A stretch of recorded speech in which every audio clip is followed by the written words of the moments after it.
দুর্গাপুর গণধর্ষণ কাণ্ডে গ্রেফতার ৩ ধৃতরা এলাকারই বাসিন্দা, দাবি পুলিশের। ঘটনার দিন রাতে ক্যাম্পাসের বাইরে দাঁড়িয়েছিল ধৃতরা, খবর পুলিশ সূত্রে।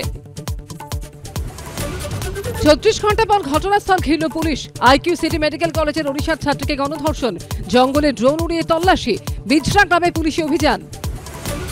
দুর্গাপুর কাণ্ডে পুলিশের স্ক্যানারে সহপাঠীও, কলেজ ক্যাম্পাসের বাইরে দাঁড়িয়েছিল ধৃতরা। পরাণগঞ্জ শ্মশানের জঙ্গলে নিয়ে গিয়ে নারকীয় অত্যাচার, খবর পুলিশ সূত্রে।